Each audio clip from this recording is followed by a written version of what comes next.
नमस्कार दोस्तों, आप देख रहे हैं सुनील श्रीवास्तव डरावनी हिंदी स्टोरी। पिछली बार आपने देखा कि आर्या और कलेक्टर ने सांप को तोड़ने की कोशिश की, लेकिन जादूगर की आत्मा ने उन्हें एक और खतरनाक चुनौती दी।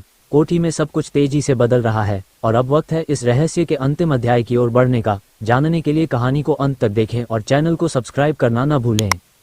वो डरावनी कोठी का रहस्य, भाग 8। कहानी का अगला भाग। जादूगर की आत्मा ने आर्या और कलेक्टर को घूरते हुए कहा, तुमने मेरी ताकत को कमजोर किया है, लेकिन मुझे पूरी तरह खत्म करने के लिए तुम्हें अपने डर और लालच का त्याग करना होगा। आर्या ने तावीज को मजबूती से पकड़ा और कहा, हम डर के आगे झुकने वाले नहीं हैं, ये शाप अब खत्म होगा। गांव वालों ने डरते डरते कमरे के भीतर कदम रखा। एक युवा लड़के ने कहा, हम भी अपनी जिम्मेदारी लेंगे, ये कोठी हमारे पूर्वजों का श्राप है, हमें इसे खत्म करने में मदद करनी चाहिए।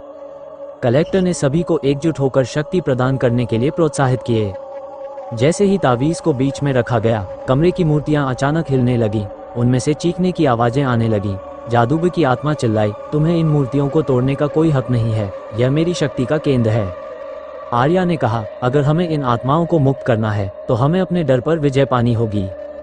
कलेक्टर ने तावीज को जमीन पर रखकर एक मंत्र पढ़ा, जिससे तावीज की रोशनी और तेज हो गई। मूर्तियां टूटने लगीं और आत्माओं ने राहत की सांस ली।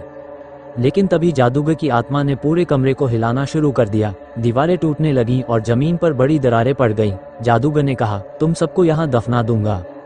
आर्या ने चिल्लाकर कहा, हम मरने से नहीं डरते, तुम्हारा अंत अब तय है। तावीज की रोशनी ने पूरे कमरे को ढक लिया। जादूगर की आत्मा चीखते हुए गायब हो गई और कोठी में सब कुछ शांत हो गया। गांव वालों ने राहत की सांस ली। कलेक्टर ने कहा, ये कोठी अब सिर्फ एक कोठी है, शाप अब खत्म हो गया है। क्या ये कोठी सचमुच अब सुरक्षित है? क्या आर्या और कलेक्टर को इस रहस्य का पूरा सच पता चल चुका है, या ये सिर्फ एक नई शुरुआत है? जानने के लिए बने रहें सुनील श्रीवास्तव डरावनी हिंदी स्टोरी चैनल के साथ। वीडियो को लाइक करें, शेयर करें और सब्सक्राइब करना न भूलें।